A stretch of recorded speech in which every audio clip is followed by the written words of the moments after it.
जय हिंद सभी को बेटा। सबसे पहले तो आप सभी का हार्दिक अभिनंदन और स्वागत। और इस वीडियो में मैं डिस्कस करूंगा आपके साथ जो फिजिकल एजुकेशन एंड योगा वाला चैप्टर है उसके सेकंड यूनिट के ऊपर, जहां हम योग के अर्थ, परिभाषा, कॉन्सेप्ट के बारे में बात करेंगे। उसके बाद कुछ एक जो है ऑब्जेक्टिव क्वेश्चंस के बारे में बात करेंगे।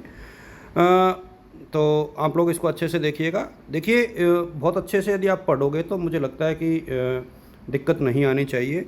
योग शब्द जो है संस्कृत के युज से बना है, जिसका अर्थ होता है जोड़ना, समाहित करना और नियंत्रित करना, है ना। तो दार्शनिक अर्थ जो है आत्मा का परमात्मा से मिलन होता है योग का। योगम कर्मशु कौशलम, अर्थात कर्मों की में कुशलता ही योग है। श्री कृष्ण जो है भागवत में बोलते हैं। योग का अर्थ एक प्रकार से संयोग होता है, समाधि होती है, संतुलन जहाँ शरीर, मन और आत्मा का सामंजस्य होता है, जीवन के हर कर्म में निपुणता आती है।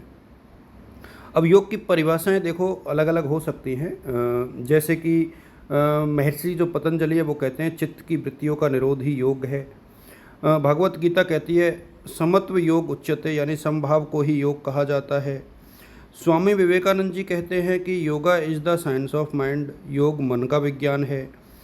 महर्षि अरविंदो घोष बोलते हैं कि योग वह मार्ग है जो मनुष्य को दिव्य चेतना तक ले जाता है। वीके अयंगर साहब बोलते हैं कि योग शरीर, मन और आत्मा की एकता है। तो इस तरीके से कई तरीके की जो परिभाषाएं वो दी गई है। योग की देखिए मूल अवधारणा आप देखोगे तो यम, ये 8 सिद्धांत हैं योग के, जो एक अष्टांगिक मार्ग जिसको कहा जाता है, जहाँ नैतिक संयम की बात होती है यम, आत्म अनुशासन नियम, आसन यानी स्थिर मुद्रा, प्राणायाम यानी श्वास नियंत्रण, प्रत्याहार यानी इंद्रियों का प्रत्यावर्तन, धारणा यानी एकाग्रता, ध्यान यानी ध्यान साधना, और लास्ट में समाधि यानी लीनता। तो समाधि जो है लास्ट अवस्था है इसकी। यहाँ समग्रता, संतुलन और नियमितता बहुत ज़रूरी है। इस चीज़ का आप लोग को ध्यान रखना चाहिए। और योग का अध्ययन जो है वैदिक काल से आधुनिक काल तक चला आ रहा है और इसका इतिहास बहुत पुराना है। सिंधु सभ्यता से लेकर आज तक इसमें ये कार्यकाल रहा है।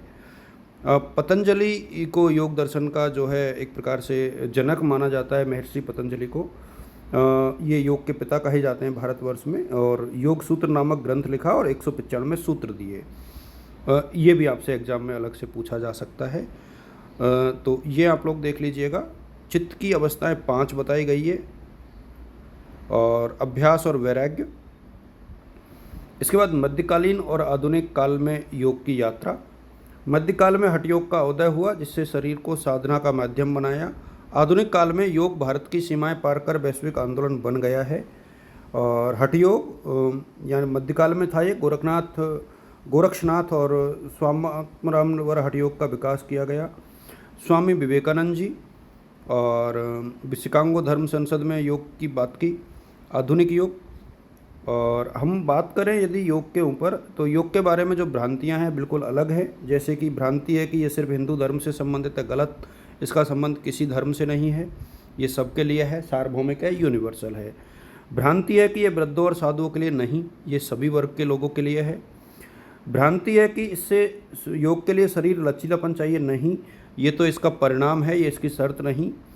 और योग से कोई ठोस लाभ नहीं, यह केवल आस्था है, नहीं, गलत बात। WHO, एम्स और जो शोध संस्थान है उन्होंने कहा कि बिल्कुल योग से जो है लाभ होता है।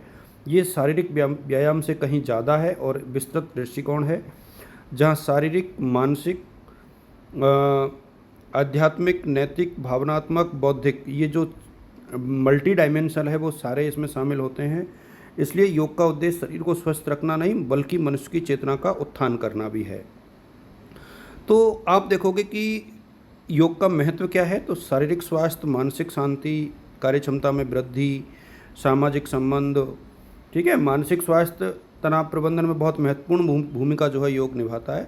तो योग को इतना हल्के में नहीं लेना चाहिए, चूँकि अवसाद विश्व में विकलांगता का सबसे बड़ा कारण है। तो मुझे लगता है कि शायद योग के माध्यम से इसको ओवरकम किया जा सकता है। अंतर्राष्ट्रीय योग दिवस 21 जून को मनाया जाता है। भारत का इसमें अहम योगदान है। प्रथम योग दिवस 2015 में मनाया गया।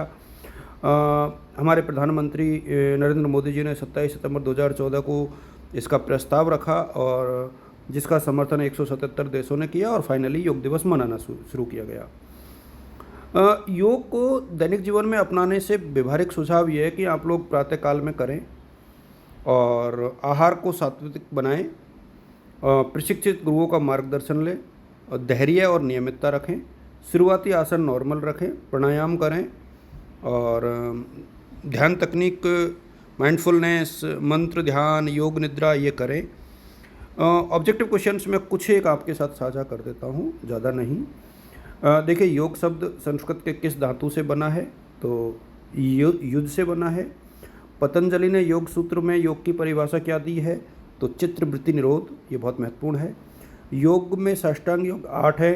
अष्टांग योग में कितने अंग हैं? योग दिवस 21 जून को मनाया जाता है।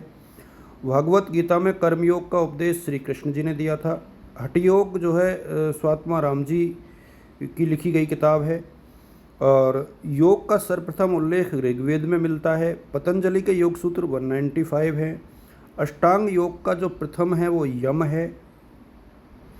इसके बाद समत्व योग उज्जते का उद्धरण श्रीमद् भागवत गीता में मिलता है।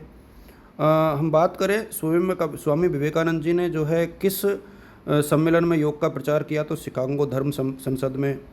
फिर यूएन में अंतर्राष्ट्रीय योग दिवस का प्रस्ताव किसने रखा? तो नरेंद्र मोदी जी ने। युज धातु का अर्थ क्या है? तो जोड़ना या नियंत्रित करना। योग निद्रा जो है मुख्यतः किसके लिए उपयोगी है? तो गहन विश्राम और तनाव मुक्ति के लिए। पतंजलि का योग सूत्र जो है उसमें कितने पाद हैं? तो 4। निम्नलिखित में से कौन सा अष्टांग योग का अंग नहीं है? तो तर्क इसका नहीं है। प्राणायाम का संबंध किससे है? श्वास नियंत्रण से। योग कौन सा योग ज्ञान का मार्ग कहलाता है? तो ज्ञान योग। बीकेएस अयंगर जो है किस शैली के लिए प्रसिद्ध है? तो अयंगर योग। और अंतर्राष्ट्रीय योग दिवस पहली बार कब मनाया गया? तो 2015 में। तो ये कुछ चीज़ें थी जो मुझे आपके साथ साझा करनी थी। ध्यान रहे योग से संबंधित यदि मुझे टाइम मिला तो मैं कोशिश करूँगा कि आज इवनिंग तक जो है ये सारे वीडियो साझा कर दूँ। आप सब जानते हैं कि मैं अभी कोटा में नहीं हूँ, फ़िलहाल कोटा में हूँ, लेकिन जब तक ये वीडियो आप लोगों तक पहुँचेगा हो सकता है कि मैं गंगानगर के लिए रवाना हो जाऊँ। कल ज्वाइन करना है तो इस वजह से तो आप लोग वीडियो ज़रूर देखें, सारे वीडियोज़ देखें। मैं कहीं भी रहूँ आप लोग के साथ चूँकि जुड़ा हुआ हूँ और कल से जो सारी चीज़ें हैं वो आपको गंगानगर से ही मैं शेयर करूँगा। वहाँ मैं ज्वाइन ऑलरेडी कर चुका हूँ। अब तो बीच में अपने सामान वगैरह को देखने के लिए और अपने कुछ निजी कामों से आया था, तो अगली बार शायद अगले वीक में आना होगा। इस जो नेक्स्ट वीक है वो पूरा श्री गंगानगर में ही गुजरेगा। और आप बेटा प्रैक्टिस कीजिए। Thank you so much.